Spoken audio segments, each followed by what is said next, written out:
guys, it's me, your friend Felissa Rose, Angela from Sleepaway Camp, and you're listening to Kendall Hates Horror! Yeah. Warning. Some viewers may find the following footage deeply disturbing. Welcome to my world, bitch.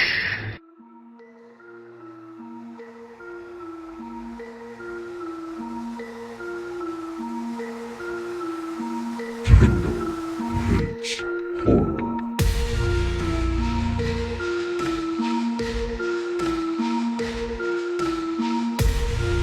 There are certain rules that one must abide by in order to successfully survive a horror movie.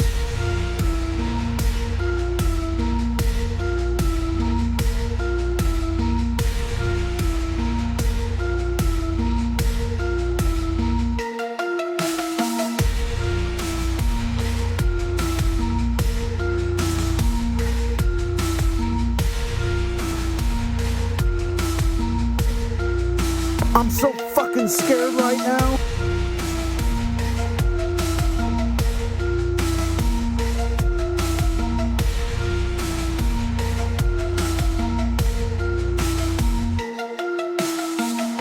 Gentlemen, there's a phenomenon I think that we need to talk about for a second. It's a very serious phenomenon we need to talk about really quick for a second.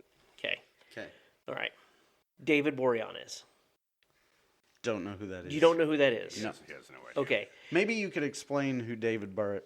What did you say? David Boreanaz. Have you ever seen Bones? No. Oh, okay. Okay. Have you ever seen SEAL Team? You're definitely a SEAL Team guy. Okay. No. The reason I bring this up, the reason I bring this up is because he's not a TV guy. I'm just not a TV guy. The reason I bring this up is because David Boreanaz has literally the amount of star power that David Boreanaz brings to anything needs to be studied, because he's literally been on our TV in one way, shape, or form for 25 years. Because he started on Buffy. He was in the first 3 seasons of Buffy. I've heard of Buffy. He was so popular in Buffy that when he left, they made a show for him that was on for another 5 seasons. Right? Then that show ends, and immediately Bones gets picked up. And he does that for 11 years. And then, when that show ends, he gets cast as the main character of SEAL Team. And it goes for another 7. This dude has literally been on the screen for 25 years. I think this needs to be studied. And they're all very different characters that he's playing, right? Yeah, I mean, there's not accounting for Case for the last 2, but... Yeah. Bones is a good show. I don't...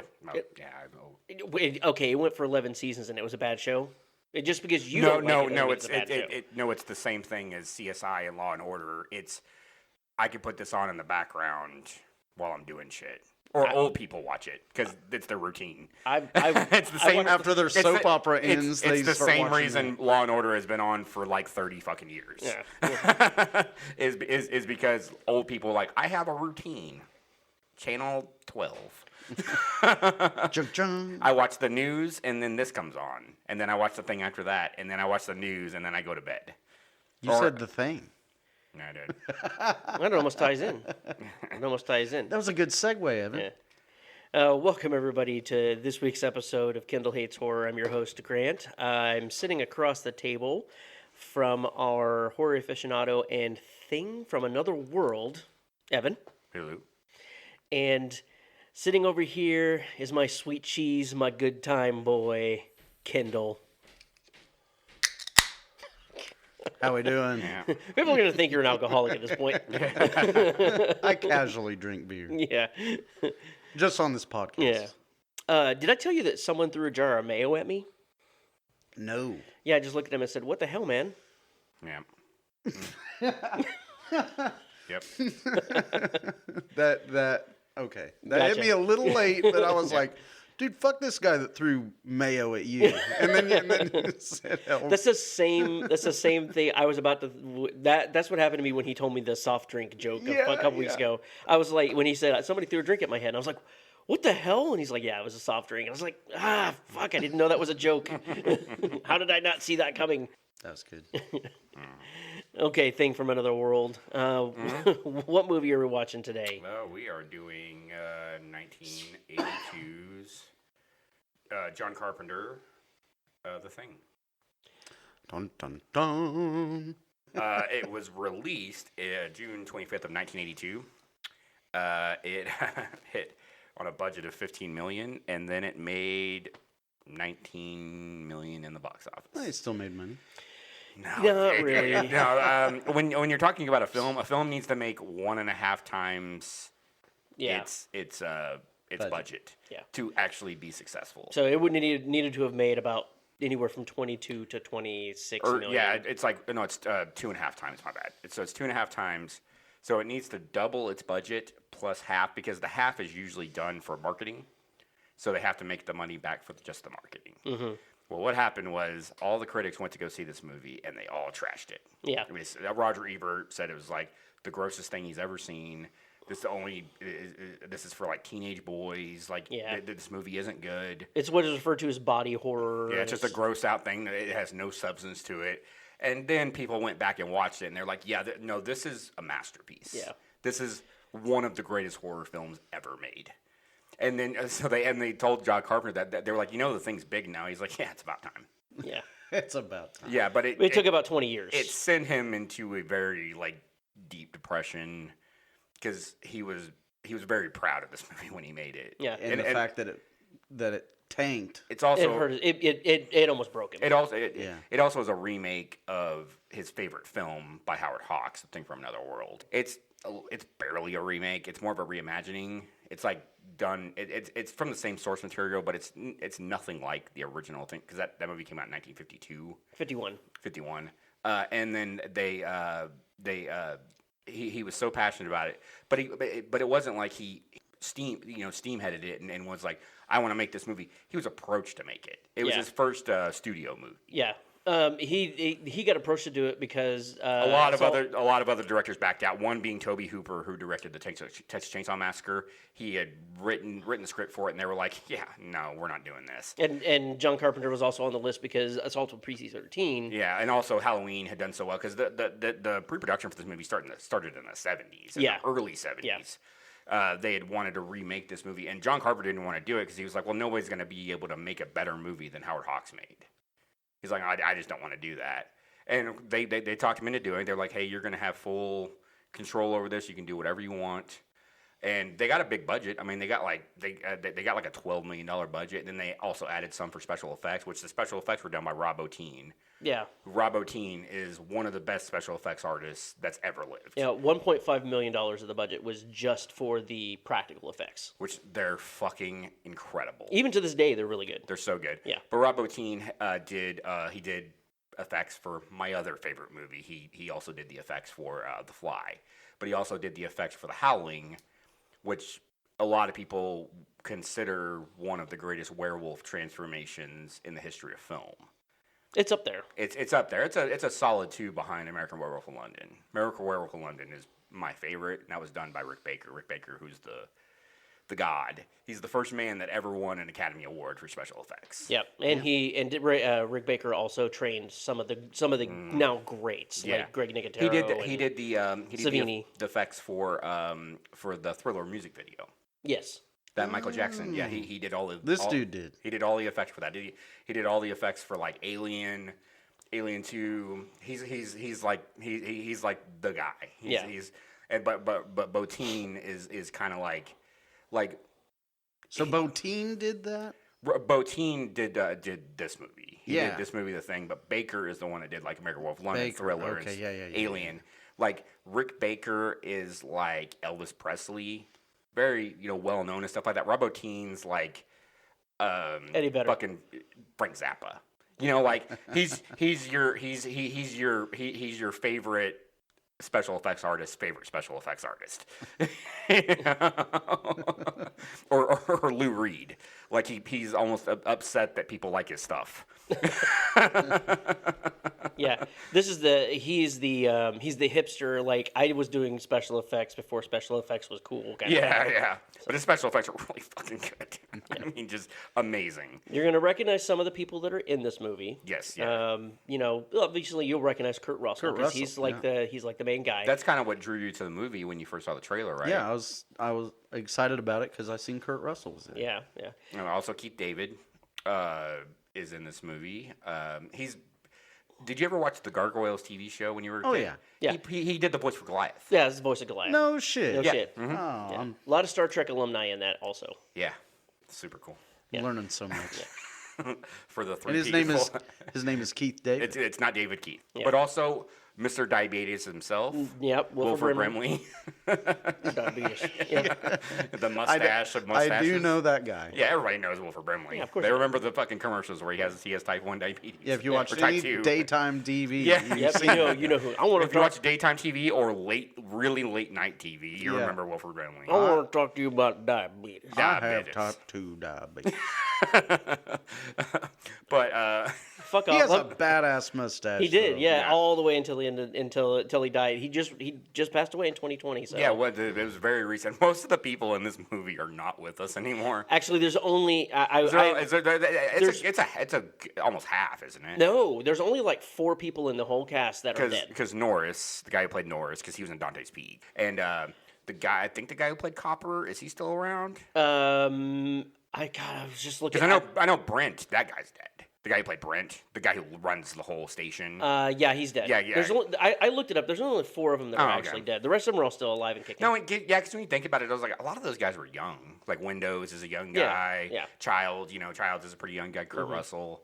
There are some old fuckers in this movie or whatever. But there are also some of the best things about this movie. Like the old guys in this movie rule. Yeah, because they're just grumpy old men. Yeah, Brent is like my favorite old dude in this Yeah. movie. He's the best. Yeah. But yeah, it was panned. It's since become like a classic. It also had the distinction of coming out the same summer that E.T. came out, so everyone was rushing to see E.T. and so the Right. thing It just hurt. kind of got left by the wayside. It hurt it a lot. Had they pushed it, nobody knew E.T. was going to be as big as it was. Had they pushed it back 4 months or something like that, it probably would have made more money. But it was in theaters like a month after E.T. came out, and people were still people went and saw E.T. like 5, 6, 7 times in the theaters because it was just that good. I went to it during the 20th year anniversary when they re-released it in theaters. Oh, in 2002. Mm-hmm.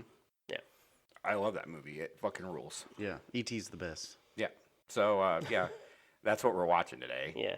E.T.? No, we're not watching E.T. Oh, We're watching The Thing. Fuck. It's unfortunate, isn't it? I do want to watch. I do. Dude, I thought really you were like throwing me a watching E.T. curveball, and I was No. like, let's go. Fuck yeah, I'll do an E.T. No, I don't. Because I'm gonna have to take. If we watch E.T., I'm gonna have to take time off before we come back because I have to wipe my tears away. Yeah. Yes. Because the last 20 minutes of that movie are just rough, dude.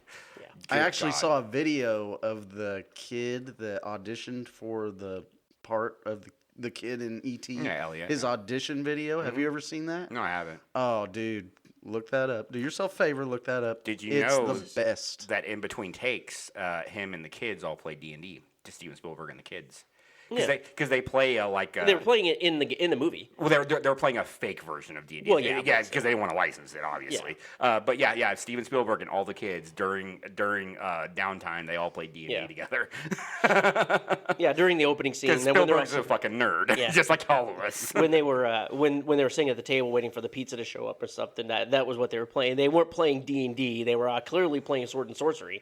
That's what they were playing. Yeah. Sword and Sorcery. That was way before Sword and Sorcery was even a thing. Yeah, but they had to play something else because they didn't want to. I'm your resident D&D gaming nerd. So. Yeah, they didn't want to pay D&D, so they were like, "I will play something else." It's bullshit. They should have paid Gary Gygax that. Yeah, but this is like that bag. This is like 1982 Steven Spielberg. Yeah, he made a lot of money off of Jaws, but he's still not like that. He's not Steven Spielberg now. That was only 4 years after. That was only 4 years after Gygax first published D&D. He needed that bag. You realize how good D&D would have been had he just gotten that Spielberg money. It's all about the budget, baby. You got to make that money back.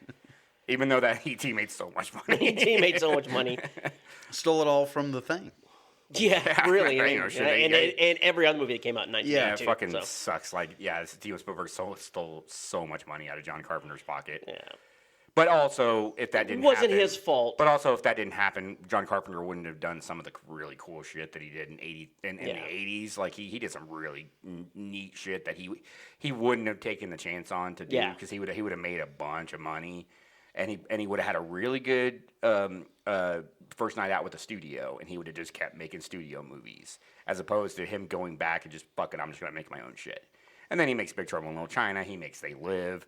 He makes some really cool shit during the 80s, like that are just like some of my favorites, especially They Live. I fucking love that movie. They filmed it in Los Angeles in like a refrigerated set. Yeah, refrigerated facility. Which I would assume is like most of the indoor shots that they do in the research center. And then British Columbia, which it was split between like a lot of the exterior shots were a place called Salmon Glacier, Canada, British Columbia, and Stewart and Kimberly. Yeah, and then some was done in Alaska. Juneau, Alaska, which is as we all know, salute. That's our capital city for Alaska. Yeah. Trying to get Alaskan listeners. Come on, guys. I know there's like 3 towns in Alaska I know: Juneau, Anchorage, and Nome. Those are the 3 you need to know. And that's it. I think there's another one, but I don't know. You know 3 more than I do. Yeah, only because they've been I knew Juneau. And it's time for Kindle's Fun Facts.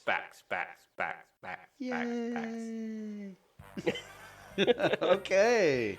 Welcome to Kindle's Fun Facts. These are the facts I learned to ease my tension of freaking the fuck out during the movie. So, these are things that I look for or, try to ease my nerves into going into this. So I hope you can too if you're a newbie like me and have a good time with this. So, one of my favorites, I think this is my favorite fun fact. Of all time or just for this movie? For this movie. Oh, okay. The opening title was done using a fish tank. Did you guys know this? Dude, the fucking opening credits of this movie are just the title card of this movie fucking rules. Yeah, to create the effect of the title, an animation cell with The Thing written on it was placed behind the smoke-filled fish tank, and then they put a trash bag over the top of it, and then they ignited the trash bag, and that's what gives the effect of it like burning into the screen. The coolest shit I've ever heard. Yeah, I've never heard that before. That's a new one. Yeah, that was fucking intense. I was like, dude, I fucking love horror movies. Man. Yeah, I love how they. It seems so like just, low tech. Yeah, just so but it's low. So fucking creative. But it's so great. Yeah, like who would think about doing that? Yeah, right. It's so creative. Yeah, maybe awesome. my dad. Yeah. It took Kurt Russell a year to grow that iconic beard that he has in the movie. A year? A whole year. Well, he was young. I mean, he had because in Escape from New York, he only has like stubble. He has stubble, yeah. So sexy stubble. I would assume that was in the process of him growing it because they filmed. Yeah, because that was 81. And yeah, they filmed the thing that year when Escape from New York came out. So I'd assume he was in the process of growing his beard because he already had the hair. Because his hair, he had the same hair. He had feathered Farrah Fawcett hair. That's kind of like we've all been watching the Chiefs play and everything, and Travis Kelce's been looking like shit lately with his hair and his mustache and shit. And we're like, what the fuck? Why is he looking this way? And Taylor likes it that way. We kind of thought that, and then we found out he's in Happy Gilmore too, and that's that's right. The character he plays. Yeah, he had to grow his stuff out. So is Becky Lynch. So is Maxwell Jacob Friedman. Yeah, he's better than you, and you know it. Yeah. Anyway, this film has been part of the culture in Antarctica. It is a long-standing tradition in all British Antarctic research stations to watch John Carpenter's The Thing as part of their midwinter feast. That's fucking awesome. And celebration held every year on June 21st. I mean, that is where this movie takes place. It takes place in fucking Antarctica. So yeah. That's on neat. June 21st, in Antarctica, they're watching this motherfucker right here. That's fucking awesome. Well, I mean, it's like one of the only times that their job was celebrated. Like on film, they're like, "Oh yeah, hey, look, that's." And you can't watch the movie Whiteout because that movie sucks. And watch a good movie, you know. Rob Bottin? Bottin. I'm so sorry, No, Rob you're good. Bottin. I don't know if this is. I don't know. I just read this. I don't know if this is fact or not, but he was 22 when he made this. He was very young. Very young. Yeah. So for the effects and things he was doing in this movie, because I think his first big thing he did was The Howling, and I believe that came out the year prior. and it might have come out in '80. I think it might have come out the same year as American Werewolf, maybe. But that was his like first big job, and I remember reading that when Joe Dante was like, yeah, he was really young. That tracks. He was born in '59. Yeah, He's 22. He was a really young guy. Yeah. Yeah, I mean, a lot of those guys were. I mean, when they first started doing those in the '80s, like Savini, like when he did Friday the 13th, because he did the effects for Friday the 13th. Just go ahead. Sorry. He was like in his like what late 20s when he did that, maybe. Mm-hmm. Because he wasn't able to, because he was in Vietnam when they filmed Night of the Living Dead. Yeah, that was why he wasn't. That was it. He wanted. Romero wanted Savini to do the effects for Night of the Living Dead. Yeah, because they were buddies, weren't they? They were buddies. Yeah. But he had been drafted. Well, I don't know if he got drafted. He either got drafted or he had enlisted. Before. That's why his effects look so good. Yeah, because he's actually seen a dead body. Yeah. But yeah. Some of the other, just as an addendum to the fun facts, some of the other movies that he's done special effects for, RoboCop. Yep. 7. Mm-hmm. Yep. And Total Recall. Yeah, it tracks because Total Recall and RoboCop have some unsettling effects in them. Yeah. It's just like the Thing does. Yeah. Yeah. 7 definitely does. Yes, yeah. Kurt Russell almost killed himself with a stick of dynamite. I did hear movie. this one. Yeah. Mm-hmm. And so apparently there's a scene where he throws a stick of dynamite. Mm-hmm. And everything you see when the dynamite goes off really happens. It's literally the title of our gonna be the title of the episode. Oh. Well, fuck you too. If I remember to put the title of the episode on the thing. Like Autopsy of Jane Doe. Such an idiot. Like Stop. Like you don't talk about him like that. I'm like Philip Seymour Hoffman from Boogie Nights. Such a fucking idiot. Unused music from this movie was later used for Quentin Tarantino's The Hateful Eight in 2015. Oh, that tracks because like if you would have had the openings sequence, now that I'm thinking about listening to that opening music for Hateful Eight, I'm like, yeah, that fits in the Thing. Mm-hmm. I cannot think about what that theme sounds like. The Hateful Eight. The Hateful Eight. It's just like dun, dun, dun, dun, dun, dun, dun. Okay, now I got it. Yeah, now it's in my head. I've seen that movie like a good jillion times. It's up there on my list of Tarantino movies. I watched the episodic version they have on Netflix. The 4-part. It's yeah, so it's good. Great. Yeah, but yeah, that opening theme. Yeah, that I was like, oh yeah, that does sound like the Thing. You know that tracks though because like the Hateful Eight is the Thing in the Old West. Yeah, it kind of is. Yeah. I mean, because they're trapped in this frigid cold, in a blizzard, and nobody trusts each other. Yeah, and there's a lot of blood. Yeah, that tracks. Yeah, except there's a woman there. Yeah. Yeah, that's the only difference is there's an actual woman. There's an actual woman. Yeah, the rest of them are all dudes.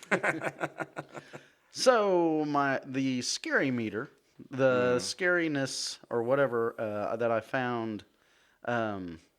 For this, the thing I read, it doesn't really, it doesn't scare me when I read it or get me all unsettled and fucked up. But it did say the thing I found. It said it lacks scares, but makes up for it in gruesome effects that will churn your stomach. Yeah.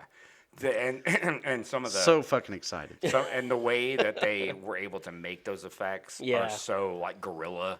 Because they like microwave like bubble gum and do all crazy shit. They like the sounds in this movie are so fucking unsettling. Like they're just unsettling sounds where you're like, ugh. Like, and then all the effects are like, Jesus fucking Christ, dude. Like, who thought about this? Like, what the fuck is wrong with you? Kind of like when I listen to my niece eat. Yeah. I hope she doesn't listen to the podcast. Fuck no, she don't listen to this. Critics thought it was they were like, it's just a gross out horror movie. It's not really that good. Well, since then it has garnered an 85% critic score and a 92% audience score on Rotten Tomatoes and an 8.2 on IMDb. So clearly, it just was ahead of its time. Yeah, people went back and watched it, and they were like, "This movie's actually really good. This is one of the most brilliant horror films that I've seen." And it wasn't going up against E.T. this time. If it wasn't going up against E.T., then Well, no, there's people reappraised it, and we're just like, they were able to go back. This movie set the stage for so many movies that come after it. Yeah, like body horror wise, it's the Godfather of body horror. Like in my opinion, this movie doesn't get made. My other favorite movie doesn't get made in The Fly, because that was a remake as well. Yeah, it was a remake of an old '50s movie. And that became like a kind of because of the thing, that became a theme in the 80s where they were remaking these old 80s movies, or these old 50s movies in the 80s. And a lot of them were better than the original. Yeah. Because like you had The Blob. The Blob was far superior to the original. No offense to people who like the original. But and here's another movie that I don't think would have been made if this one hadn't been made. From Beyond, which is, a really great H.P. Lovecraftian story where. I think there was a lot of things that were done from source material that people would have just skimmed past if it wasn't for this movie. Yep. Because I don't think Reanimator gets made. Probably not. Yeah. And Reanimator was the opposite of the thing. That Reanimator got raving reviews. Yeah. People loved Reanimator. Even fucking Roger Ebert loved Reanimator. Yeah. He's like, hey, they fucking made this movie. But yeah, I think we're ready to get into it. Yeah, we're ready to get into it. Right. If you are wanting to watch the movie along with us, this is where you want to pause the podcast and go watch the movie and come back and join us. It is currently streaming on Shudder. So again, we can't praise Shudder enough. They're not a sponsor, but they're super cool. So get a Shudder. It's $5. And Shudder, if you would like to sponsor us, please email us at khorrorpodcast@gmail.com, and we'll gladly take that lolly from you. Go watch. I mean, just go get Shudder. There's not just movie wise. There's lots of series. There's lots of series on there. If you want to rewatch the Creepshow series, it's on Shudder. If you want to watch there's a bunch of really cool documentaries. Yeah, the documentaries are really cool. Like Horror Noir is an amazing documentary about black actors in horror films. And then also you get access to The Last Drive-In. Yeah. Last Drive-In is a great, old school, Elvira's show. It was a film presenter, and Joe Bob is he's just great. So just spend the $5, get Shudder, you get access to a lot of the stuff that we're going to be talking about. Yeah. And if you have already seen the movie and just want to get to us acting like jackasses again after we traumatize Kendall, just stick past the musical interlude, and we'll see you then.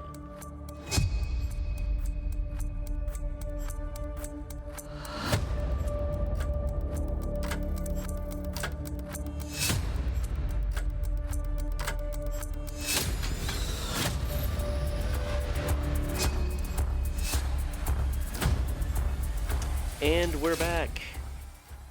Kendall, you've now seen The Thing. Not my thing. That's later. Well, I've seen your thing, too. Yeah, that's later. But now you've seen The Thing. A show and a show. A show and yes. Dinner and a show. A show and a dinner? A show and a dinner and a show. Yeah. Yeah. All right. What did you think? We're actually all straight, by the way. Yeah. You just except for with each other. Yeah.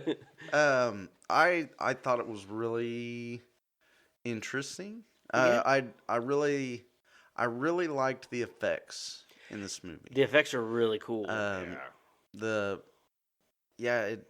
didn't creep me out at all. It grossed you out. It's gross. Yes, but that's what makes it cool. It was cool. Yeah. The concept of it is really cool. Where they, it takes on the. Well, yeah, it's like a social deduction game, brought to life. And now that we mentioned it at the beginning when we were talking about the Hateful Eight is just the thing only with people, that kept running through my mind the whole time we were watching it. I was like, oh yeah, no, everybody thinks that that somebody else is against them, and McCready is definitely the Chris Maddox of that. No, he would be Samuel Jackson. 'Cause Samuel Jackson is the one that's like, I don't trust you. I don't trust you. And here's why I don't trust any of you guys. Okay, that's fair. Yeah, yeah. Yeah, it's definitely a movie where they like turn against each other immediately. Well, even like the dynamic between McCready and Childs, that's the dynamic between Marshall Warren or Major Warren and Chris Mannix. Yeah. Like that is like they don't like each other at all because obviously it's during the Civil War, the end after the Civil War, so it's like one guy's super racist and was fought for the South, and one guy fought for the North and he's black. And they just don't like each other from the minute they meet each other. And that's the dynamic between McCready and Childs. Although without the racism. Without the racism, but they just don't like each other. Right. You know, they just don't see eye to eye on anything. You know, one guy wants to be in charge, the other guy wants to be in charge. One guy's more suited to be in charge, which McCready is. He's fine. He's more suited to be in charge because he's willing to make those decisions. But Childs is very like, I love Childs' character because he could go off the handle at any point in time. Like, I mean, but he's one of them. Like he's one of the more important guys there because if he's not there, none of it runs. Yeah, he's like the mechanic. He's like the lead mechanic. Yeah. So he knows how to fix everything. So if it breaks down, they're fucked. But also, they can't go anywhere without McCready, so he's super important. Yeah. Even though there's scientists there, there's like two biologists and a fucking weather guy, you know, a meteorologist, which is Bennings, and then Windows is the communication guy. Yeah. Windows is a communication guy. I mean, you got Knowles there. He's important. He's important. He cooks but I think food. most people would have probably been able to figure out how to cook their own food. Yeah. if Knowles hadn't been there. Yeah. Knowles is important. Yeah. Which is why, if you notice throughout the film, the Thing kills off the really more smart important ones first. Yeah. Yeah, he makes sure they don't trust Blair because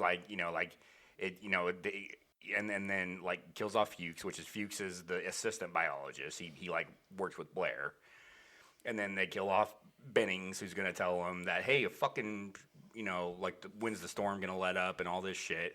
You know, it just systematically kills all the people that are important and leaves the mechanic, the cook, the pilot, and well, I guess. Gary is he's the leader. I don't know why he didn't take him out earlier, other than the fact that he just runs the place. Yeah. But also it takes out Copper, who's the doctor, who's going to help anything. But it just does all this stuff. Gary, I don't know if they ever specify if he's like a scientist or if because he runs the whole research station. Mm-hmm. But I don't know if they ever. He's the only one that wears a uniform, so I'm assuming he's maybe possibly military. But yeah, because he's like the leader of the whole station. Yeah, I love the fact that they never tell you what they're doing there. No. It's just an Arctic. It's not even an Arctic. It's an Antarctic expedition. Yeah, other than that, they don't. What they're studying. Well, yeah, because like Norris, he's a geologist. That's what he does. That's why they asked him about like the crash landing and stuff like that, and he was telling them like he's the one that figured out like it's been here for like hundreds of thousands of years, and it just came to the surface. Yeah.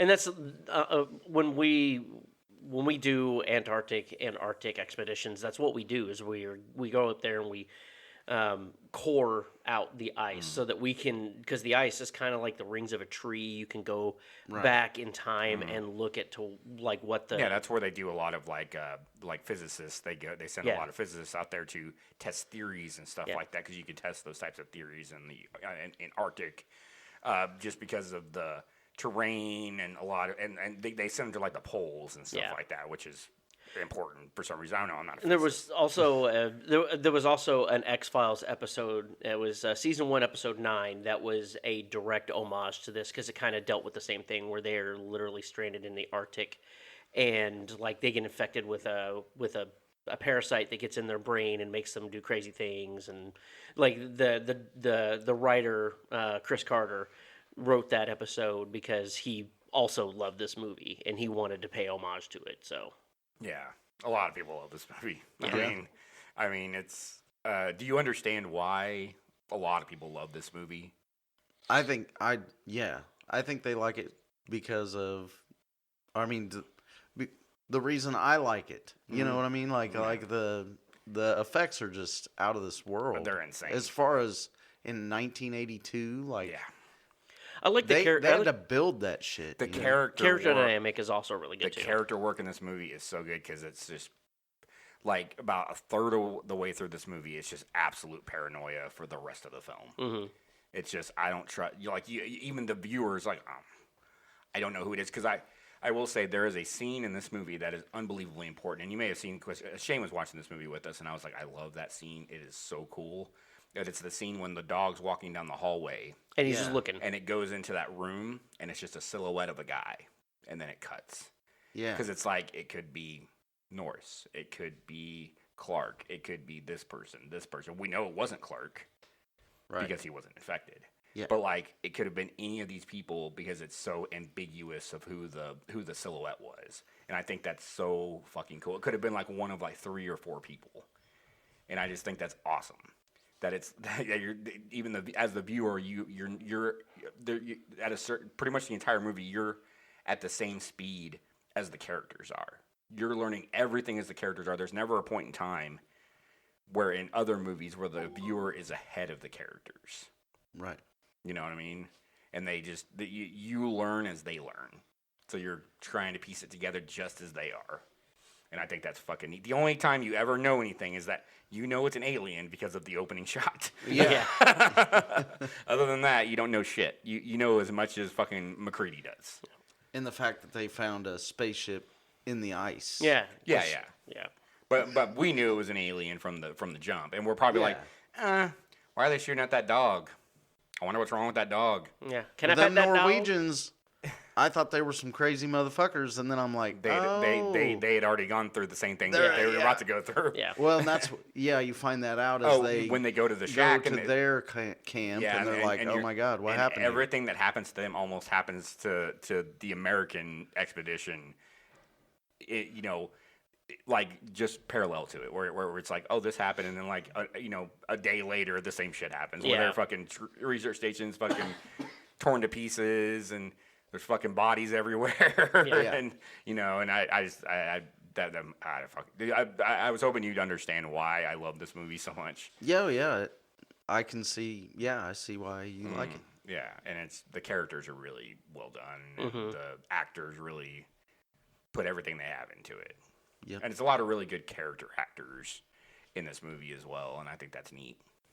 Yeah, I made the point of mentioning like Wilford Brimley was like he just passed away in 2020, R.I.P. But he was already like it's amazing to me to think that he was already like in his like nearing 50 when this movie came out, and we just lost him a few years ago. So. But this was you made the comment. We were like, "Hey, do you recognize that guy? Yeah, he's going to talk to you about diabetes." He's like, "That's him." Yeah, it was pre-magnificent mustache. Wilford Brimley. He does not have the mustache. No, in the he has the hairline and the voice, and the glasses. And the glasses. He still had the same fucking glasses. He's just missing the mustache. Just missing the mustache. Badass mustache. His eyebrows migrated to his face. Yeah, he had some crazy eyebrows. Him and Gary both have crazy eyebrows, crazy old man eyebrows. Yeah, they sure do. What was Palmer's job there? He was the assistant mechanic. He works underneath Child. That's why him and Child share a room together. Okay. Yeah, they both do the same thing because there are 2 jobs on this research station where 2 people do it. It's the biologist because it's Blair and Bennings, or no, Fuchs. Sorry, Bennings was the meteorologist.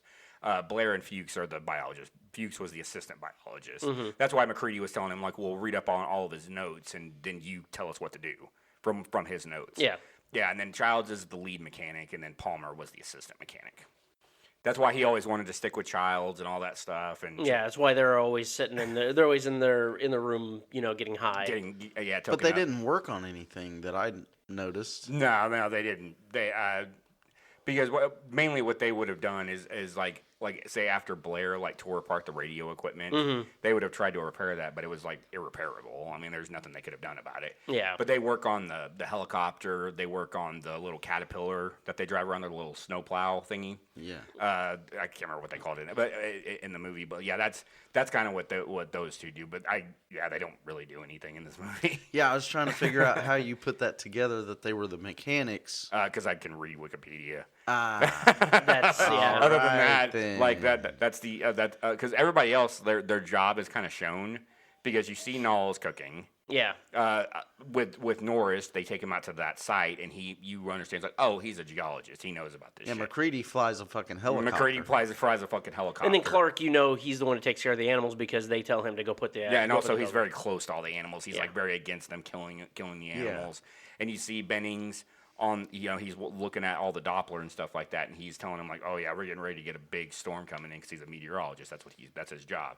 And we see Windows operating the radio. Yeah. You know what I mean? So that's why I was like, did I miss something? Because I didn't see them guys working on anything. Yeah, but that's what they're there for. Yeah, that's what they do. They weren't twisting no wrenches. Yeah, I mean, like, they try to put it real forced in your face because fucking Palmer's wearing, like, a motorcycle cut, so you assume that he's, like, a motorcycle guy. But I guess that's true. But they really don't show them doing anything. Yeah. Most of the time they're just smoking weed or just chilling out in there. Because I would assume that those guys are just like they're called upon when they're needed. But other than that, they just chill. They don't do anything unless hey, come fix this. And like, oh, okay. Yeah, I'm too fucked up. That's the same thing with McCready. McCready's just chills in his fucking shack until they say, "Hey, we need to fly somewhere." Yeah. They got the cushiest jobs because the other ones have to work all day. And he's drunk, flying on fucking helicopter. Oh yeah, well he's trying to stay warm. Yeah. Which I guess alcohol actually lowers your body temperature, but whatever. It feels warm when you first drink it, though. It does feel warm when you first drink it. But it does lower your body temperature. Yeah, it's when you're freezing to death. Don't drink alcohol. That's going to kill you faster. Yeah. Speaking of, I mean, I feel like this movie was like this was the perfect time to watch this movie because we're in the middle of the snowpocalypse here in Kansas. Yeah. Just a few days after we had a winter storm that tore through a good portion of the state and basically shut everything down. So this was like a perfect like it's Antarctica here. Yeah, it was the right time to watch this movie for us. Yeah, but yeah, I always enjoy myself watching this film. Yeah, it kind of makes me. It's cold outside. Mm-hmm. I'm looking at you fellas like, are you infected? Yeah. Maybe get a little blood out, and I'll poke it with a hot baby wire. Don't go. Yeah, baby, don't go. See if it reacts. I really must go. You have sang more in this episode than I think I've ever heard you sing. Well, so let's get into it. Okay, let's get into it. So yeah, we open up on that fucking sweet title card. Yeah, that we talked about before. Yep. God damn it! So the fish tank. Yeah, the fish tank with the trash bag and shit like that. Did you look at that differently this time when you watched it? I did, and I'm just like, dude, it's still cool though. I'm just like, it's still pretty badass. Like it's amazing to me that they created that with that. Yeah, when they said they ignited it. Yeah. I saw the flames and stuff. I like that's why I do that. So I'm like, oh shit. But yeah, and then we open up on like fucking just snow everywhere. And a fucking dog. It's like I'm opening my front door. Yeah. It's everywhere. Yeah, it's from Grant's front yard. Mm-hmm. And there's a fucking dog running.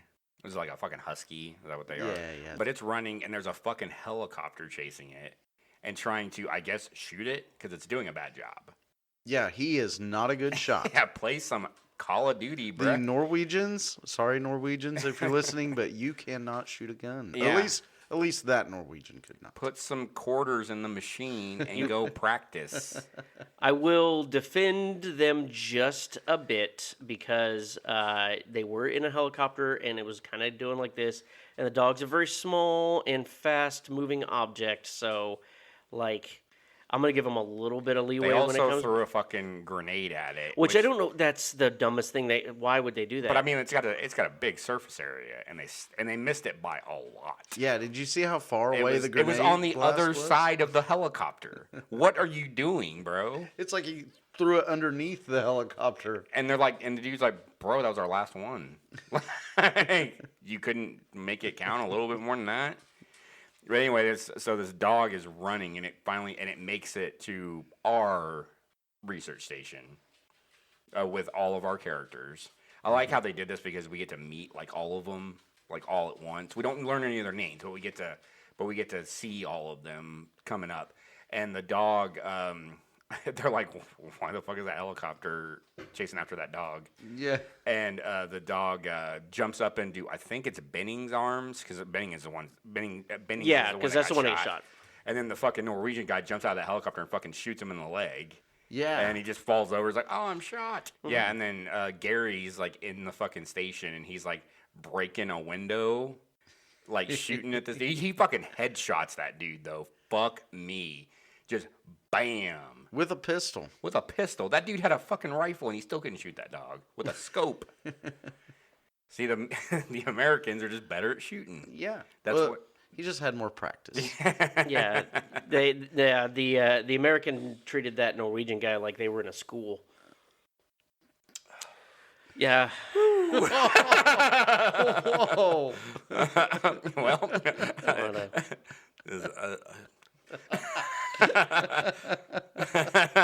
That's a good joke. I just don't know if we should leave it in. We can, fuck it. I said it was a good joke. It was a great joke. He said, but I'm going to need you to stop. That hurt me. Oh, man. And, woo, man. I got to get back on track after that one. My dickhead is sweating. That's KH Horror Podcast At gmail.com. So, Cancel me, bitches. yeah. We then, the doctor, which is Copper, comes out, and they see that that before they shot the guy who ran out, they saw that the helicopter was Norwegian. And so McCready and Copper go to investigate where they were coming from, and they find another base. And this is when we get some of the weird shit that we end up getting. Yeah, like the multi-melted. Was that supposed to be two people that were fused together? I think it was one person, but it was the thing like trying to figure out. Yeah. And they find like this big ass fucking. Well, they find the first body that was like on a fucking chair. Yeah. And he's got like blood. So it looked like he cut his wrist. He cut his wrists, and the blood was freezing as it was coming. So it had these like bloody icicles coming off of his arm. And then he had like throat his was definitely cut. Yeah. Like it looked like it just a couple more swipes, and that head would have just come yeah, he was off. like a fucking Pez dispenser. Yeah, I literally. Oh, candy! Ooh, piece of candy. And then they find this big thing in like this back room. I'm not even sure what it's supposed to be. Is it the thing that was trying? It was basically trying to freeze itself. No, what the fuck was that? You're talking about the big block of ice, right?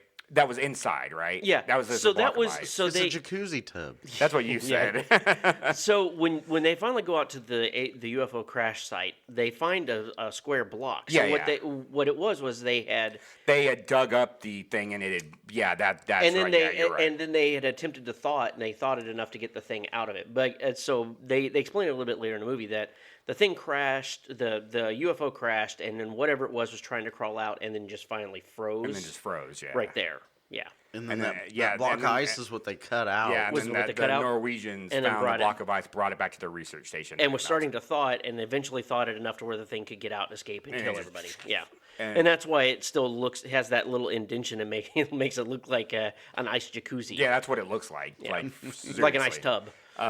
And then they find a bunch of like bodies that are burned up outside of the research station, and they take one back with them. Which is the one that's like horribly disfigured. Yeah, and then they take it back with them, and then it's incredibly disfigured. It has like fucking 5 different arms, has like 2 faces splitting off. Yeah, melty face.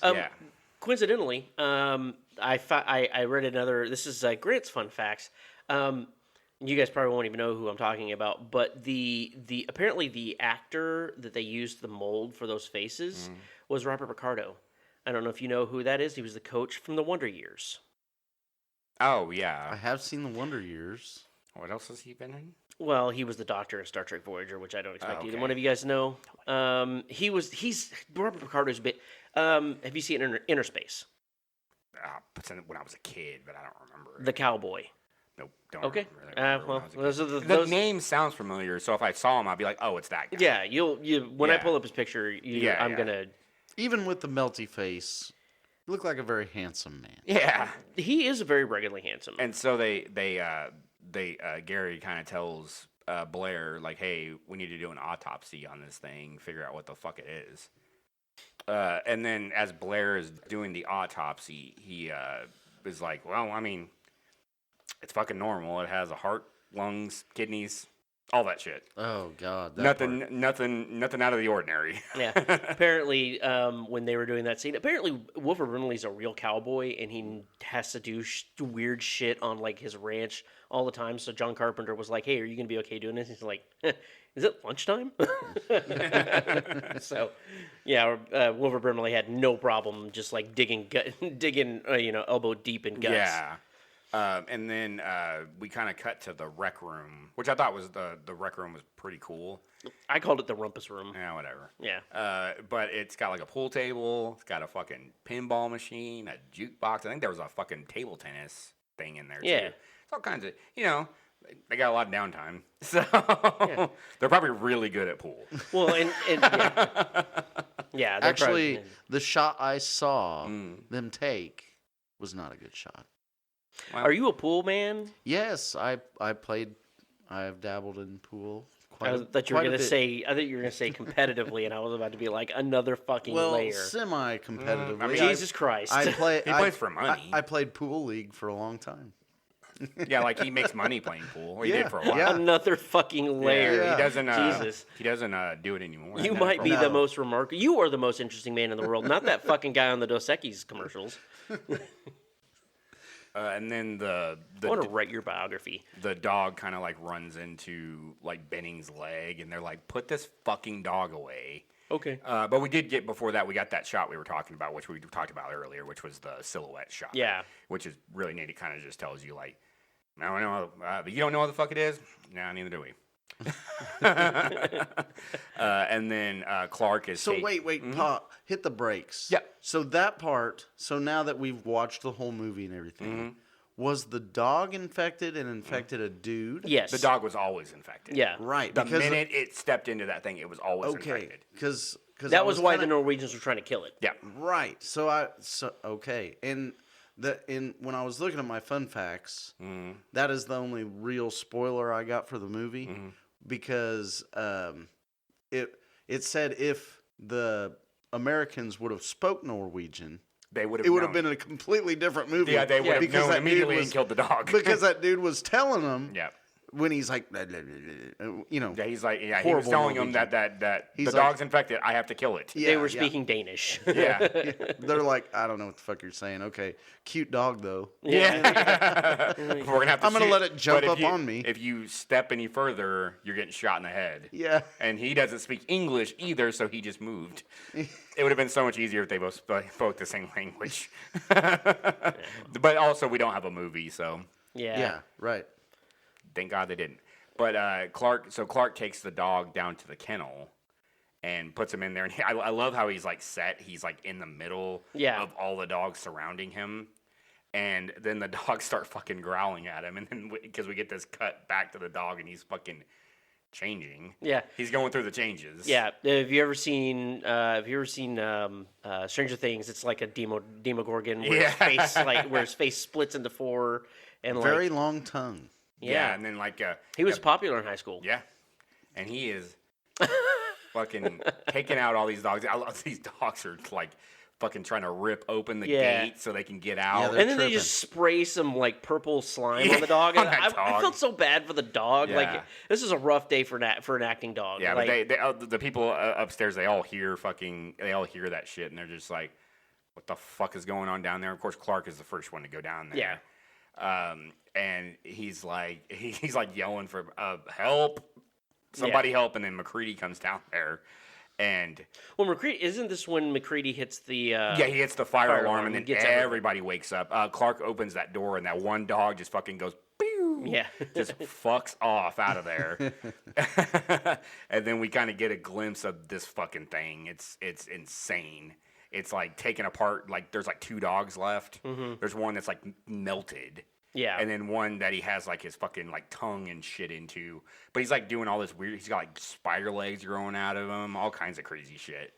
We're getting to learn that this thing has basically been everywhere, and so it has all of these different species, imprinted on it, so it just changes it until it can figure out what the fuck it is. To me, it's almost going through a Rolodex of like, nope, not that one, not that one, not that one. Ooh, that's it.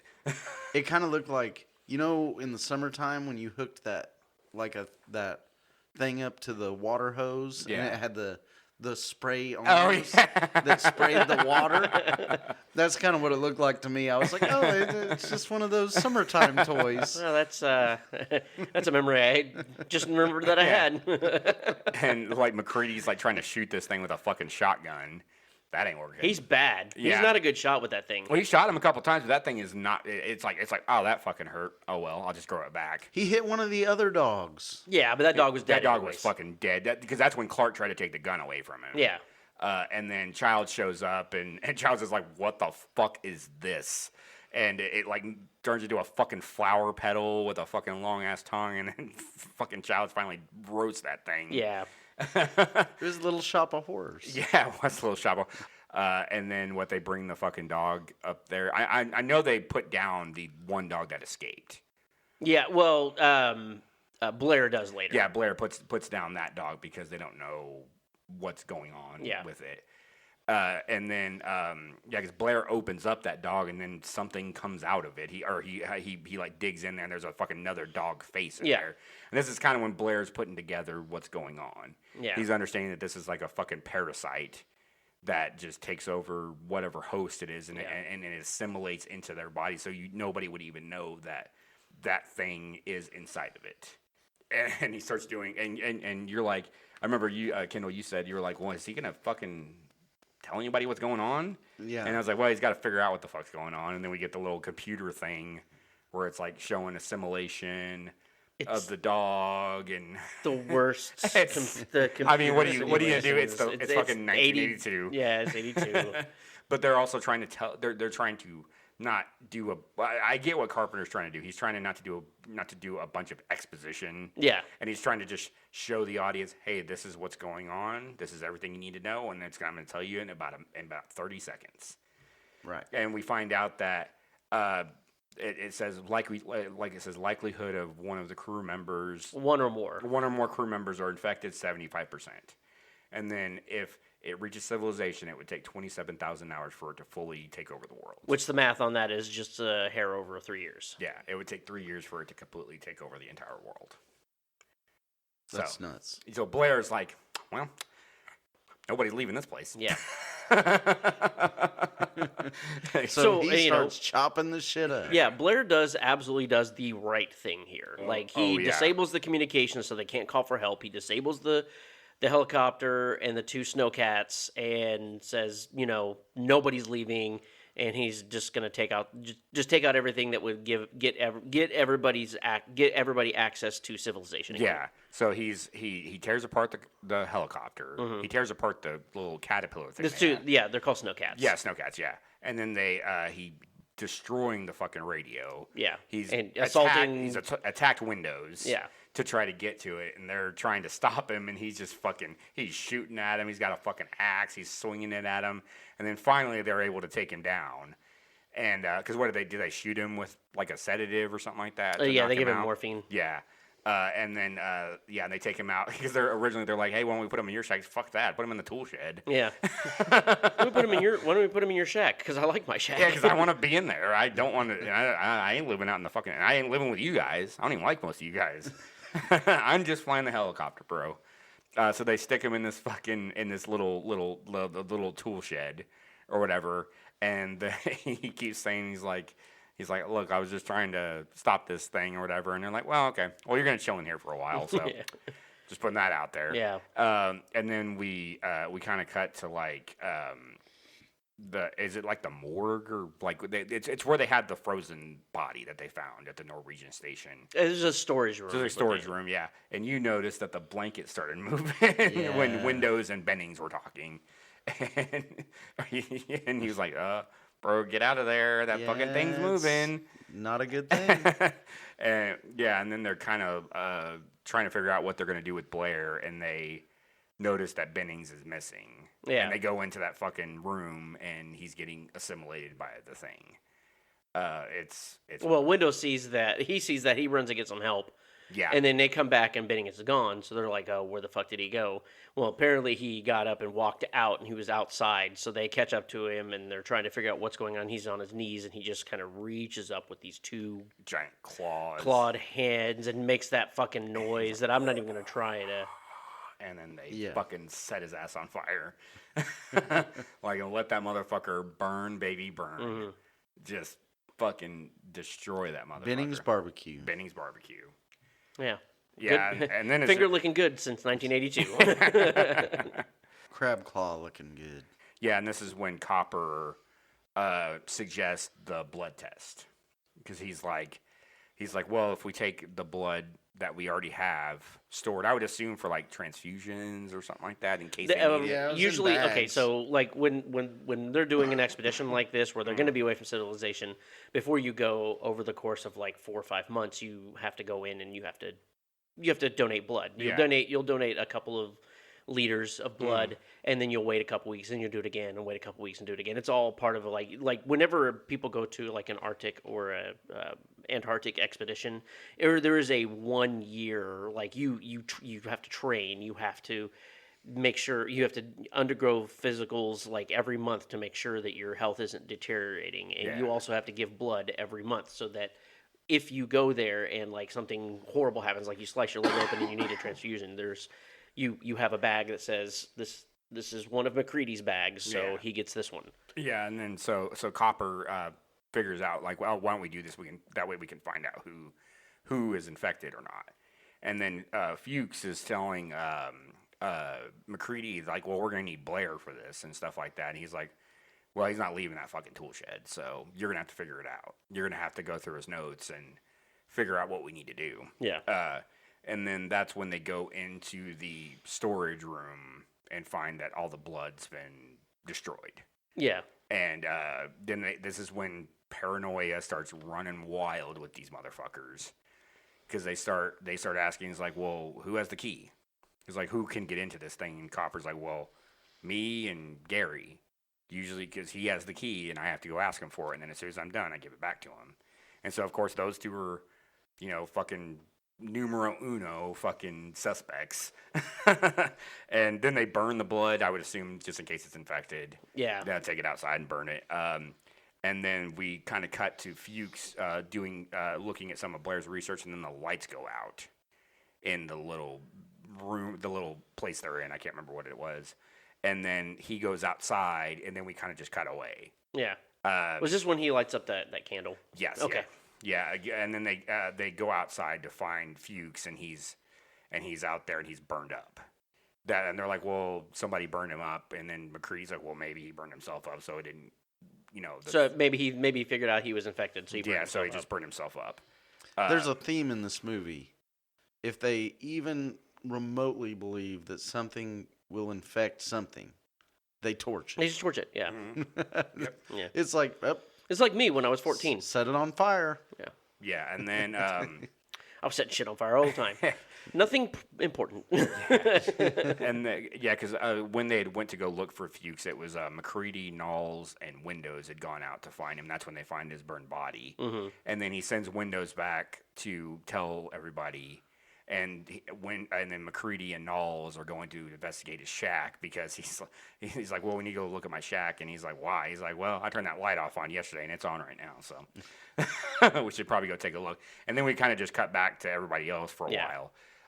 And then we kind of see Knowles coming back from the shack. And he found, basically in one of the furnaces, he found McCready's like jacket or something that has his name on it. It says R.J. McCready on it, and it was all torn. Yeah, and basically, because McCready had done like a little recording where he was like, well, it tears through your clothes when it's turning into you or whatever. Yeah, because it has a stab. It stabs you or whatever. Mm-hmm. And then and he's like, but we found some long johns, but it didn't have any name on it, so it could be anybody's. So this is like prime evidence that McCready's fucking infected. At least to them. Oh, I definitely thought that. Yeah, you thought that before they even did that. You were like, oh, I wonder if he's infected. Yeah. And then they showed that thing. And then Knowles comes back. It's like, I found this in the furnace. the wind kind of like blew it open, and I found this, and he's like, that motherfucker's infected. Don't let him in here. he had cut the guideline. Yeah. During Arctic expeditions, for you to get to one building to another, you had to have these lines because when it gets snowy and Especially blowy, during a storm. during a Because they're in storm, the middle you can't. of a storm. Yeah, you can't see Speaking of anything. Hateful Eight, they do that as well. They stake out a rope all the way to the barn, to the shitter, and to the Yeah. to the So haberdashery. they can feed. Oh, haberdashery. That was a joke. joke. Yeah, they can go from the barn to feed the horses, and they can go to the shit house so they Yeah. can go do their business. Yeah. They do that cave diving too. Guidelines. Oh yeah, it's just a guideline. Yeah. Yeah. But Null says that he cut the guideline, so there's no way he could get back to the main thing. Yeah, and then he does. we hear glass breaking, and they're like, "Oh fuck, he's in the supply room." Yeah. And so Childs takes an axe and is breaking down the door. We just see McCready, and he's got a fucking like a bundle of dynamite with a flare, and he's like, "Go ahead." He's like, "But I'm taking you motherfuckers with me."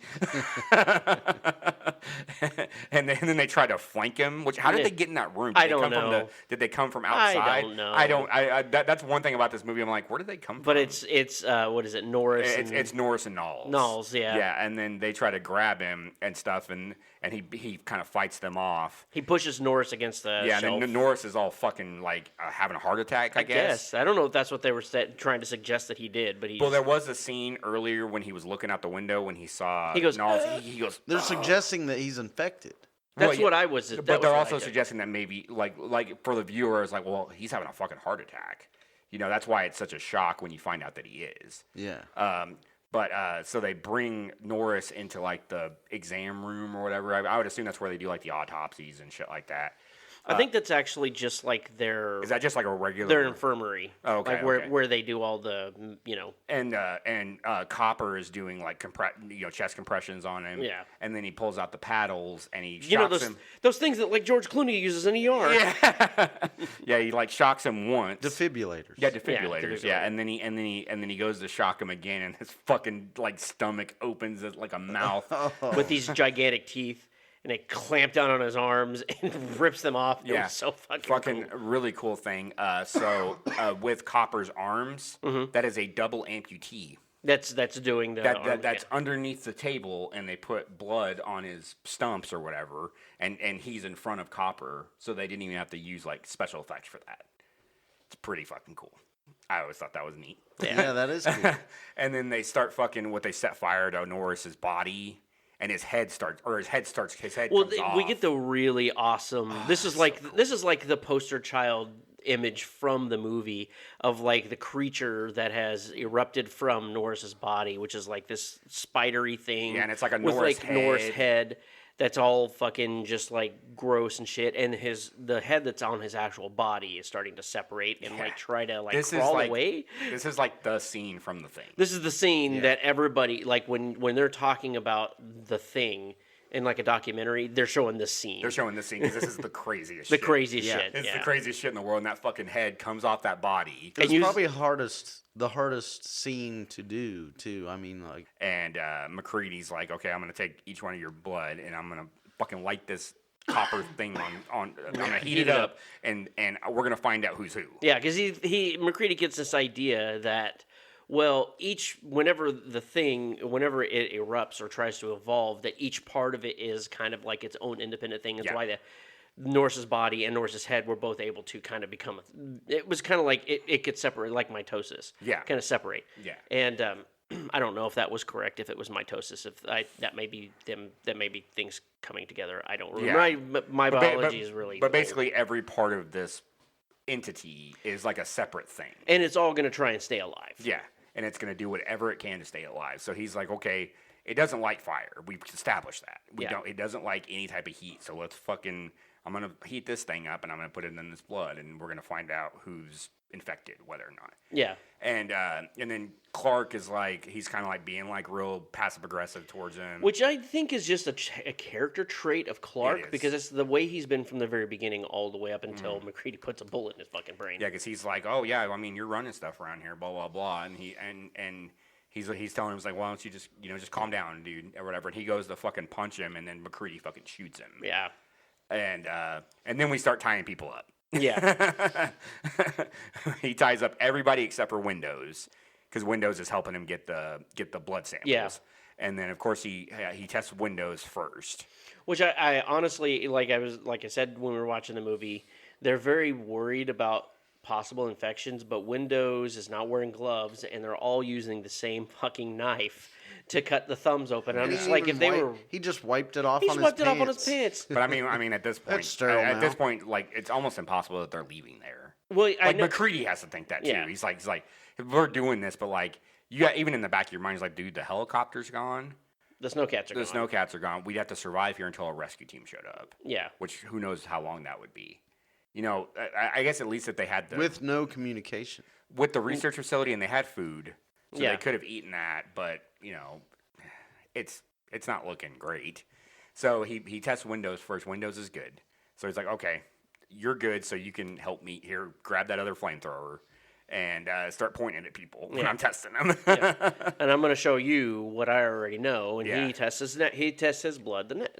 His blood is the next one he tests. Yeah. And so he tests that. Nothing happens.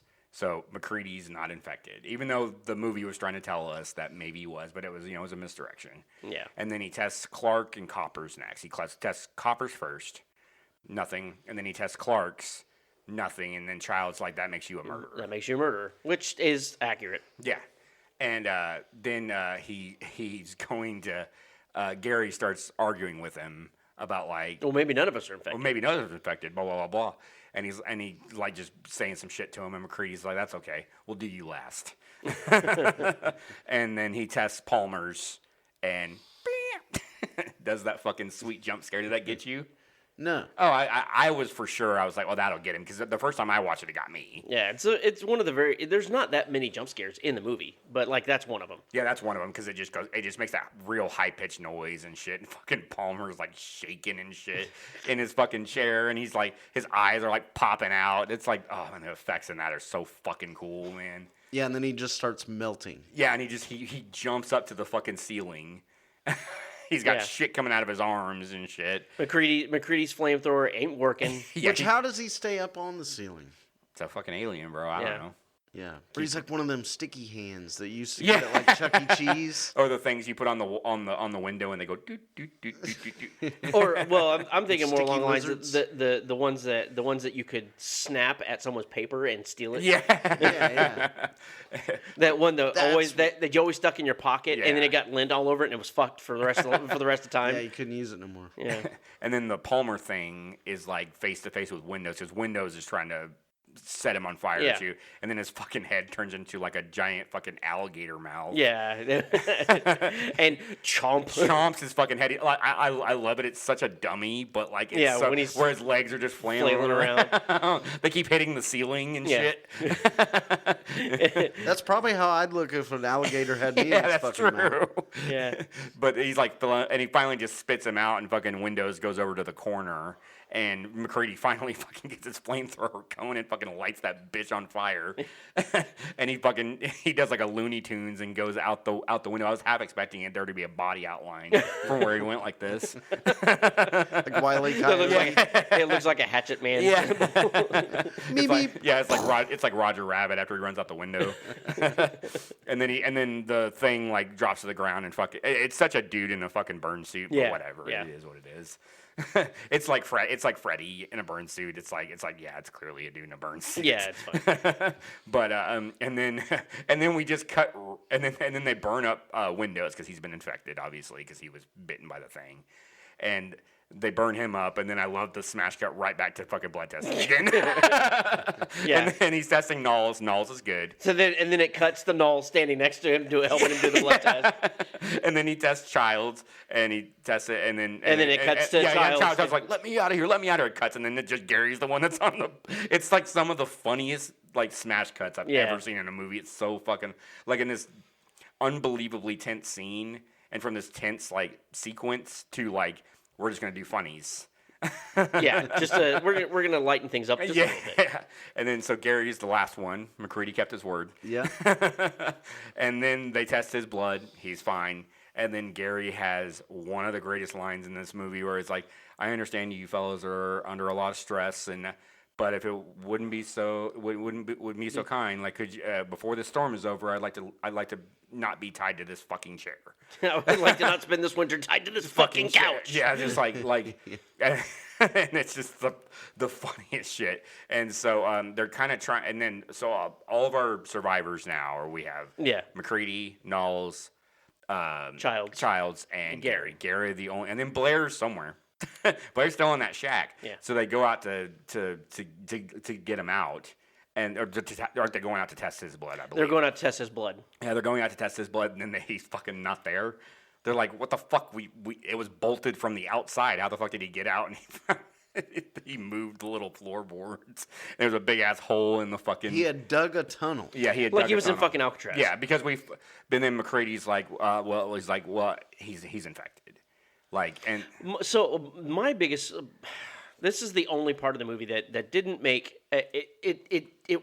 There's no way this all could have happened in the amount of time that Blair was locked in that tool shed, because we missed the great part where McCready had gone out to check on him, right?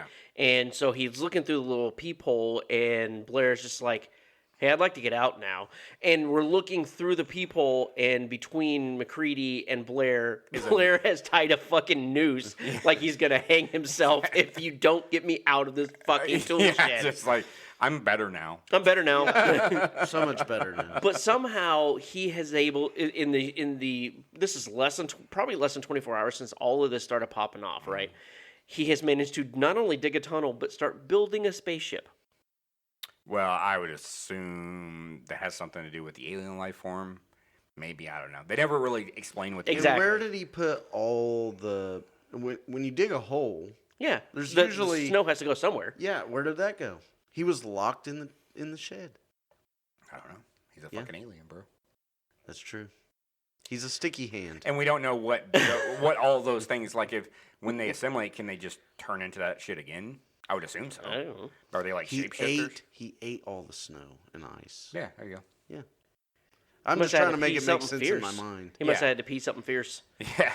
And basically, like, McCready's, like, explaining to him, this is like, well, what it's trying to do, because it knows it can't leave. Yeah. It's trying to freeze itself again and wait for the rescue team to show up. Yeah. So we need to stop that from happening. And we need to light this bitch up. We need to light all of it on fire. I mean, everything. I love the fact that earthing, I love the fact that that's just where he leaped to. Bucket. There was no in-between. I mean, like, what the fuck else are you going to do? He's like, okay, we can go try and kill this thing again. But all that's happened every time we've done this is somebody else has gotten infected. So, okay, we're going to die here regardless. Mm-hmm. Like, it's about to get 100 below here, in here. Yeah. Because there's walls that are taken down. Yeah. There's no stopping it anymore. At this point, the generator's already gone. Yeah, it's done. So, like, he's like, we're not going to make it out of here alive, but let's make sure that doesn't make it out of here alive as well. And then he throws that fucking bundle of dynamite into Blair's house. Blair's cavern. Yeah, and fucking blows that bitch up. He's throwing dynamite in every single one of the rooms. The entire research station is going up in flames. Childs is fucking disappeared. We have no fucking idea where he's at. Yeah, it turns out that he thinks he saw Blair go somewhere, but then disappears until the very last part of the movie. Yeah, basically all we're left with is we have McCready, Knowles, and Gary that are going into where Blair went to try and find him. And they're rigging up a bunch of explosives to just blow up the spaceship, all the shit that's down there. Yeah. And then Gary is kind of like walking around looking for things or whatever, and then Blair shows up. He fucking sticks his hands like into Gary's cheek. The effects here are fucking really good. Yeah. I mean, unbelievable, because it looks like that's his actual face. Turned him into Earthworm Jim. Yeah. And then he's fucking dragging him like he's fucking palming a basketball. Yeah. By his stretchy skin. Yeah, by his stretchy skin. Yeah, he's like just part of his fucking arm now. Yeah. And McCready's like setting up the last little bit. He dresses like Yosemite Sam, and he's even got the little plunger. Yeah. I want one of them hats. That hat is I don't think I could pull it off, but I think I'd still wear it. When he first put on that hat, I was like, "Can I look at this hat?" And he's like, "Oh, That's nice. That's a nice hat. I want that. I want that fucking. He looks like he needs two pistols to be like. Looks like he's gonna go. He's gonna go sifting for gold. To do some prospecting. I want him to carry around a pickaxe as well. I think at one point he does carry a pickaxe at one point. He has that little tiny one. Yeah, that's true. Yeah. I kind of want to call him Stinky Pete. Stinky Pete.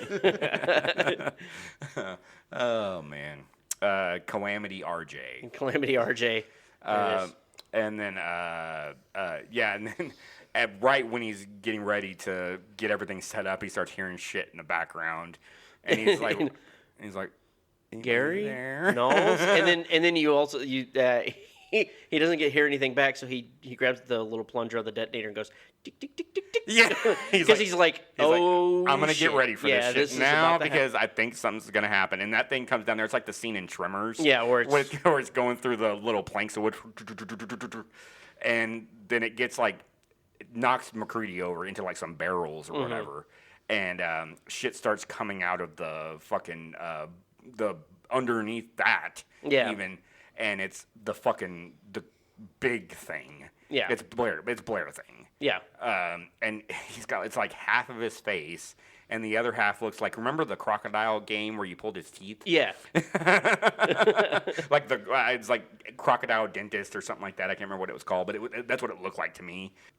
His stomach or his chest opens up. And then the dog head comes out. The dog head comes out, and then, and then I think Shane was like, yeah, it's a little bit of everything now. It's a potpourri. It's basically showing you, like, hey, this is all the shit I can do. Yeah. It's a party. Yeah. And then finally, McCready has, like, one stick of dynamite. He fucking lights that shit up, and it's, like, making all of its weird noises, and he just goes, yeah, fuck you, too. And tosses that dynamite, which the thing is over where they had set all the dynamite and whatever, and it blows that motherfucker to smithereens. You know, which I assume that's what he said after he put on his hat and it blew up. It blew it to smithereens. There's a gold in there in their hills. And then we kind of... We're done hit the mother load with this one. We're rich. We're going to be rich. You see him jumping up and clicking his heels together as he runs down the... Yeah, I'm mainly just getting the City Slickers, too. Yeah. It's like, what are you doing out there? Oh, I'm doing a dance. I'm doing the dance. And then we kind of cut to McCready, and he's, like, in, like, some of the burned remnants of the station or whatever, and he's got his, like... What is he drinking? Like it's like a J&B. It's J&B. I'm assuming it's some sort of whiskey. I don't know. Yeah, that's what That's what I'd be doing. Okay. I didn't know. I didn't know if you knew exactly the brand. Oh no. A child starts walking up, and he's like, where the fuck you been?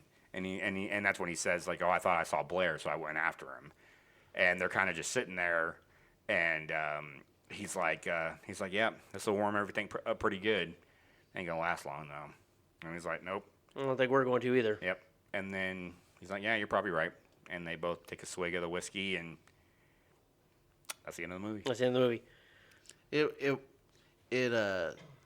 I was thinking that like that was gonna be the part where Childs come out and he'd be like, yeah, I knew this the whole time, and you know, like some big reveal, and that's why when you were like, is everybody awake? And I was like, no, I'm just trying to kind of figure this out. Well, because the credits started rolling and nobody said a word. I was like, bro, is everybody awake?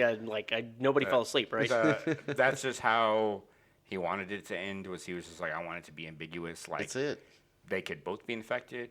One of them could be infected. Neither of them could be infected. But you know they're both going to die. Both of them could die. Both of them could be rescued tomorrow. Who knows? Yeah, who knows? Yeah, both of them could be infected and be rescued tomorrow. Because if they're both infected, they're not going to go after each other. That's what McCready says when he's around the Bennings thing that they burned up. He's like, one of you or some of you could be infected. It's not all of you, because I know that if it was, you would all come after me right now. Right. Because they would all work together. They're part of the same organism. You know, they're trying to accomplish the same goal. And those guys, it's kind of funny. They were enemies, like, kind of the whole time. That's and why then they're the last two left. That's why I love it. It's because of the fact that they're last two and left. they're drinking together, you know? Yeah, it's now that I watch Hateful Eight, it is the thing in the Old West. Yeah. It's like almost a complete remake of that movie, except no aliens. Yeah, it's just Channing Tatum. It's just Channing Tatum shows up. weirdly. randomly. Yeah. Say goodbye to your huevos. But yeah, that was the thing. What'd you think? I liked it. I really don't. I don't have a lot. I mean, watch it. Yeah, it's not bad. It's good. It's real good. Yeah, I don't think the movie's that scary. No, not at all. It wasn't scary at all. It just had a lot of, like you said. I understand what you mean by body horror now. It's just a bunch of like really gross scenes from that they created, but you can tell that they put a lot of work into body horror, specifically about the human body, because it's supposed to because the human body is one of the things that we're most familiar with, because we live in a human body. So when we see things happen to the human body, it fucks with us. Because they're like twisted in ways that it's not supposed to twist, melding together with other things, things that make that it takes what a human body is and distorts it, and that's what makes it kind of like off-putting. Yeah. This kind of horror did not bother me at all. You probably like The Fly, because the probably flies are like The Fly. but also it's like it's I think the movie is really well written.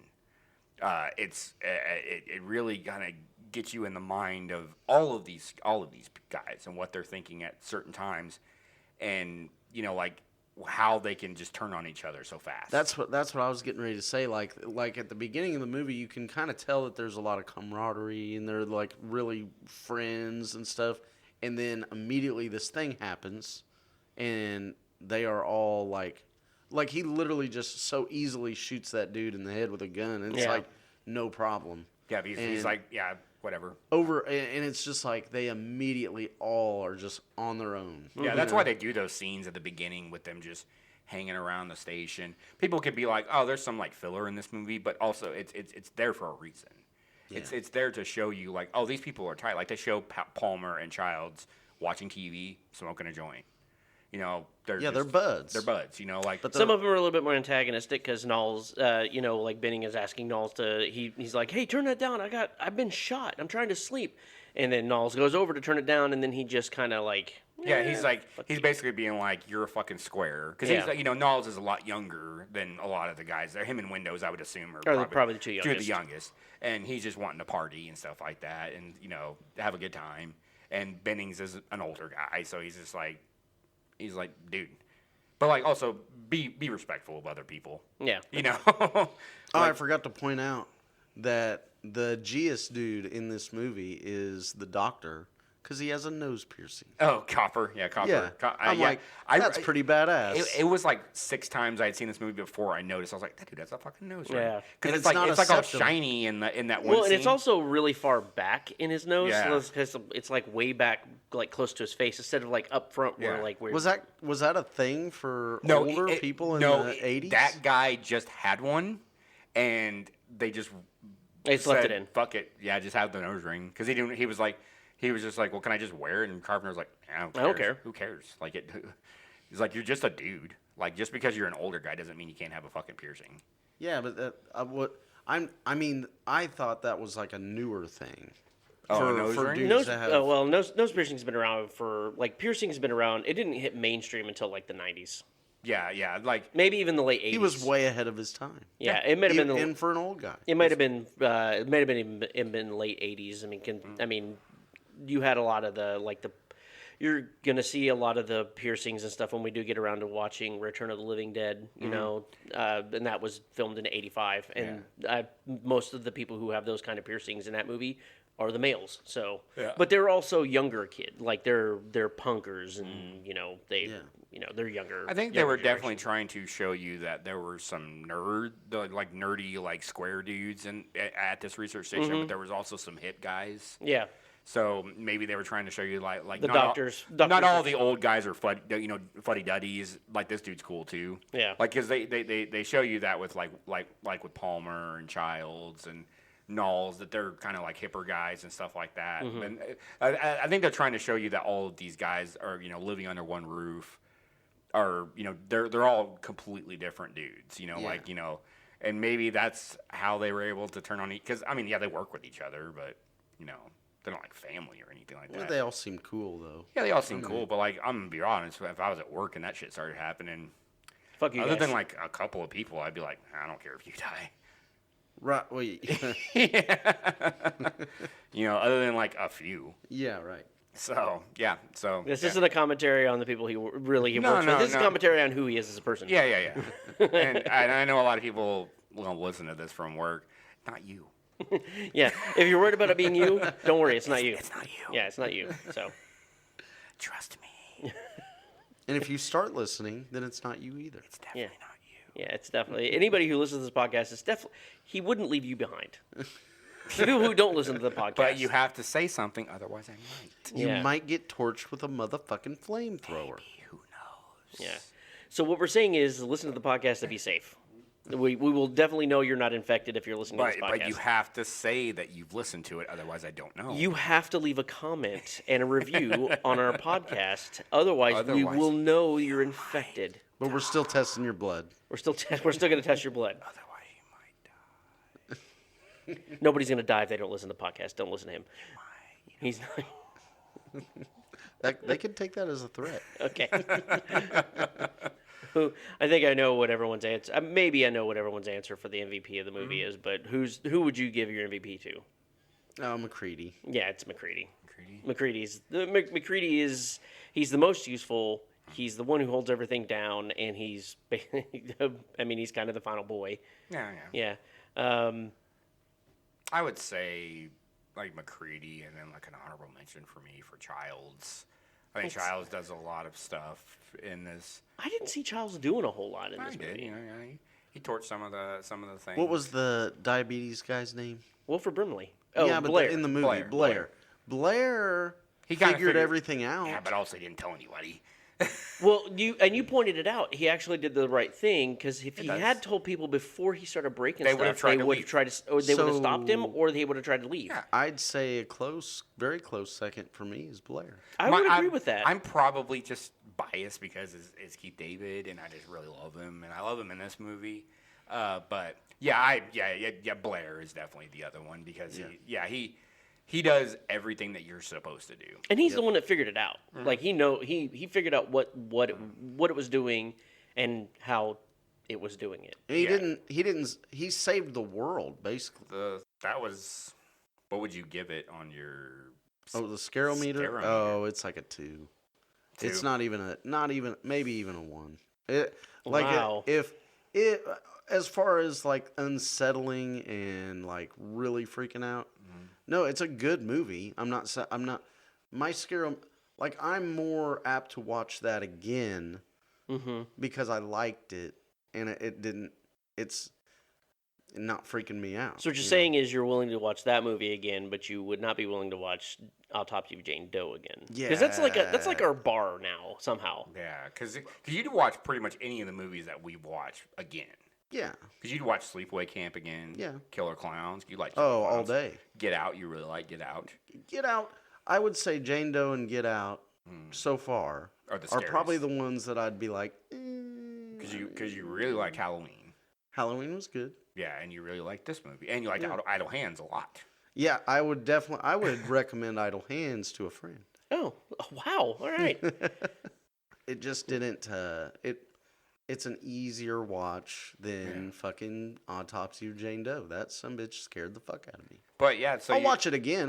It's a great movie too. Not taking anything away from it. But, I really liked it. Yeah, but on your scale, it's just. But to be like, I'm going to turn something on. Autopsy of Jane Doe will not be on there. But with your like in my mind, with your like scare meter, it's more like did it scare you? Yeah. Personally? Is this gonna like? Am I gonna go home and be like, oh my god, wake up and talk to me? Yeah. Because I can't go to sleep. Whereas the thing, you're gonna be like, man, those effects were really. Yeah, good. that was really cool. All right, time to put my nightie on. You know what this movie makes me? Nighty. With a little cap, and you have the little candle holder. Yeah, like he's fucking Ebenezer Scrooge going downstairs to check for Jacob Marley. I got my cookies and my milk. Yeah, and you have to put a little thing on to put it out. I just had that mental image in my head of him walking into his living room going, Gordon. Yeah, and then he has to take the candle off and light the other candles on top. As he's going, because he it was in the 18th century. He lives in 18th century England. Yeah, I haven't paid my electric bill in a while. I'm on candles. He's got one of those candle holders that's just like a puppet show, and that's your TV. And then Jamie's yelling, like shadow puppets. Jamie's yelling from the bedroom, "Quit being a pussy and come back to bed." Yeah, it's like take off that stupid nightgown. But yeah, so you gave it like a 2. Yeah, it's a 2. Oh, Okay, cool. So for newbies out there, I hope you feel the same way. yeah. If you're easily grossed out by a lot of blood, maybe take a little bit of caution. But other than that, like I said, I don't find that movie scary. I find it's more impressive. It is. It really, yeah, to me, that's what I wanted to say. Yeah, I'm also it's more incredibly impressive. hard to scare when it comes to a horror movie. Like, you Same. know, I don't get scared at horror movies anymore. Yeah. Like, it's just Same. Yeah, We're how watching many fucking have we Sinister. watched now? Is this like This is 7. This is 7. Oh, are we anywhere close to watching a movie that isn't fucking scary? Like that. Oh, this wasn't scary. Well, where can we find everybody on the internet? Kindle. I get on Google sometimes. Cool. Cool. Well, cool story, nerd. You can find me at SmarkyMFer on Twitter. I almost said X. You said X last time. Did I see X? Yeah. Yeah, fuck. It's on Twitter and also on Blue Sky. Mm-hmm. And you can find me at CritHappens13 on Instagram. I am Gallows Dracon on literally all of those things. Twitter, Blue Sky, Instagram. We are also on TikTok at Kindle Hates Horror, and we are on Twitter at KHHPod, and then Kindle Hates Horror on Instagram. Yep. Oh, can they email us somewhere? They can email us somewhere. It's khhorrorpodcast@gmail.com. Please email us your comments, questions, concerns. If you want to tell us how lovely Kindle's eyes are, please. Since you've seen them. Yeah.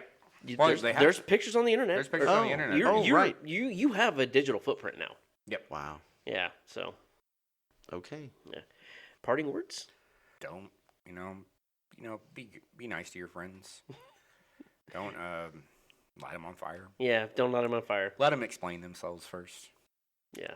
If let's say you go through a snow apocalypse like we've been going through, and your local grocery store runs out of meat, don't ask the people working there if you have any more hamburger if the fucking shelves are empty. That's just annoying. Just be nice to people. And it's just not. It's not course helpful. I would have it out there if I fucking had any. Yeah, and just be nice to people. Be nice. Be understanding with each other. It's you have come out in the middle of a snowpocalypse to get minimum stuff. Okay. The shelves are empty. The staples are gone. Wonder why it's empty. I mean, could it be the 3 to 4 inches of black ice out on the streets? Could it also be that everybody also had the same thought? There it is. The staples are gone. Yeah. Just accept it. It's not. They're not going to be there if you go. Just wait. Or how about this? Just call. Yeah. Just call before. I had plenty of people that called before, and I was like, no. And they were like, oh, okay. I'll call back tomorrow. Yeah. And I was like, and sit your ass back down. I'm sorry, bro. If I didn't have to get on this shit, I wouldn't. Yeah. Eat the oodles and noodles that are in your fucking cabinet for a day or two. Yeah, exactly. It's not a big deal. Yeah, yeah. I mean, that's why you bought them, right? Yeah. You bought the ramen noodles to eat. There's food Eat the ramen noodles. to eat in your house. I know it. Yeah. I know it. I'll echo that. Also, if it's a snowpocalypse and you don't have to get out, don't get out. Yeah, Just don't put stay home. other people that have to get out. Don't put their lives in danger. Don't put your life in danger. Don't put first responders in danger because they have to respond to your dumb ass because you've slid off the road down an embankment into a lake or something like that. Yeah. Now if you just stay home, just stay home. You don't have to party every day. Sometimes just party at home. Just party at home. And like we've learned today, the Thing could be out there. So Yeah, because it apparently likes the cold and hates the heat. So yeah, so it's best to stay steer inside. clear. It's best to stay inside. Yeah. Just move to where the heat is. Yeah, move to where the heat is. All right, guys. We will see you next week. Adios. See ya.